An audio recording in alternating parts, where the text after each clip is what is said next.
హుస్నాబాద్ పట్టణంలోని బీసీ సంఘాలు రాష్ట్ర వ్యాప్తంగా జీవో నంబర్ 9కి సంబంధించి హైకోర్టు స్టే ఇవ్వడం, ఎన్నికలు వాయిదా పడడం, బీజేపీ బీఆర్ఎస్ పార్టీలు బీసీల రిజర్వేషన్ బిల్లులపై తగిన చిత్తశుద్ధి లేకపోవడం వల్ల రాష్ట్రంలోని బీసీలకు 42% రిజర్వేషన్ల పట్ల తీవ్రంగా అన్యాయం జరిగే పరిస్థితులు కనబడుతున్నాయి. దీనిని దృష్టిలో పెట్టుకుని రాష్ట్ర వ్యాప్తంగా ఇచ్చిన బంద్లో భాగంగా హుస్నాబాద్ పట్టణంలోని వివిధ షాపులు, హోటళ్లు, ఎరువుల షాపులు, వైన్స్లు, బార్ అండ్ రెస్టారెంట్లు స్వచ్ఛందంగా మధ్యాహ్నం 1 గంట వరకు బీసీలకు న్యాయం జరగాలని బంద్ పాటించాయి.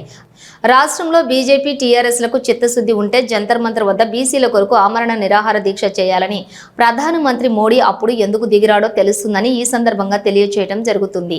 రాష్ట్రంలో బీసీల మీద ఏ పార్టీకి ప్రేమ లేదని ఈ సందర్భంగా తెలుస్తుంది. ఇప్పటికైనా అన్ని పార్టీలు బీసీలను ఇక ముందు మాకు ఓటు వేయాలని అడిగే హక్కు నైతికంగా కోల్పోయారని ఈ సందర్భంగా బీసీ సంఘాల పక్షాన బీఎస్పీ పార్టీ పక్షాన మాట్లాడటం జరుగుతుందని, వచ్చే వివిధ ఎన్నికలలో బీసీలు రాష్ట్రంలో ఉన్న ఈ 3 ప్రధాన పార్టీల భరతం పడతారని ఈ సందర్భంగా హెచ్చరించడం జరుగుతుంది. ఈ కార్యక్రమంలో బీసీ సంక్షేమ సంఘం బీఎస్పీ పార్టీ నియోజకవర్గం ఇన్ఛార్జి పచ్చిమట్ల రవీందర్ గౌడ్, బీఎస్పీ నియోజకవర్గం అధ్యక్షులు వేల్పుల రాజు, బీసీ నాయకులు సెల్వేర్ రవీందర్, ఇల్లందుల పరిసయ్య, పచ్చిమట్ల శ్రీనుగౌడు, గట్టు మల్లేశం గౌడు, బీఎస్పీ పార్టీ నాయకులు విక్రమ్, హనుమంతు తదితరులు పాల్గొన్నారు.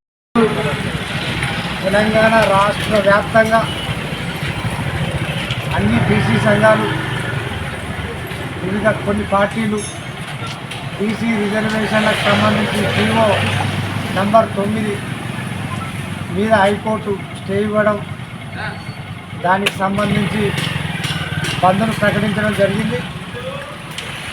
ఈరోజు రాష్ట్ర వ్యాప్తంగా బీసీ రిజర్వేషన్ల బిల్లుకు సంబంధించి అన్ని పార్టీలు, బీజేపీ కావచ్చు, బీఆర్ఎస్ కావచ్చు, కాంగ్రెస్ కావచ్చు, ఈ 3 పార్టీల నిర్లక్ష్యం వల్ల బీసీలను ఇవాళ చాలా తీవ్ర నిర్లక్ష్యాలకు గురి చేసిన పరిస్థితులు కనబడుతున్నాయి.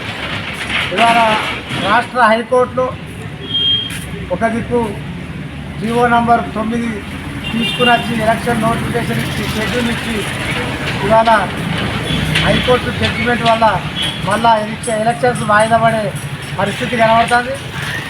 ఇది బీజేపీ ప్రభుత్వం, కేంద్రంలో ఉన్న బీజేపీ ప్రభుత్వం బీసీ రిజర్వేషన్ల బిల్లుకు సంబంధించి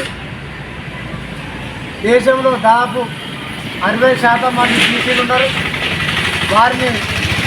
వారికి సంబంధించి మరి జనాభా ప్రాతిపాదికన వారికి 50% రిజర్వేషన్ బిల్లు కల్పించవలసిన అవసరం ఉన్నది. ఇప్పటి వరకు కూడా పార్లమెంటు ఎమ్మెల్యేలకు సంబంధించి చట్టసభలలో రిజర్వేషన్ బిల్లు లేదు. అయితే మోదీ ప్రభుత్వం ఈడబ్ల్యూఎస్ రిజర్వేషన్లు మాత్రం ఒకటే రోజు లోక్సభ, రెండో రోజు రాజ్యసభ, మూడో రోజు రాష్ట్రపతితో సంతకం పెట్టించుకుని ఈడబ్ల్యూఎస్ రిజర్వేషన్ బిల్లు అమలు చేసుకున్న పరిస్థితి ఉన్నది. కానీ బీసీల బిల్లు మాత్రం ఒక దిక్కు కలెక్టర్ కమిషను, అదేవిధంగా బీపీ మండల్ కమిషను, ఓ దిక్కు రోహిణి కమిషను, ఇవన్నీ కమిషన్ వేసి సుదీర్ఘంగా దాదాపు 40-45 ఏళ్ళ నుంచి కొట్లాడుతున్నా కూడా మన ప్రధానమంత్రి టేబుల్ మీదనే ఆ బీసీ ఫైల్ అట్లే ఉంటుంది. మరి బీసీలకు జనాభా ప్రాతిపాదికన బిల్లు చేయవలసిన అవసరం ఉన్నదని ఈ సందర్భంగా ఇక్కడ ఉన్న కాంగ్రెస్ ప్రభుత్వం లోకల్ బాడీ ఎన్నికలలో 42% రిజర్వేషన్లు తీసుకొస్తే అసెంబ్లీలో అన్ని పార్టీలు మద్దతు చెప్తాయి. కానీ హైకోర్టులో మాత్రం ఈ బిల్లుకు బీజేపీ, టీఆర్ఎస్ దూరం ఉండడం వల్ల ఇవాళ మళ్ళా ఆ బిల్లు వీగిపోయే పరిస్థితి కనబడుతుంది.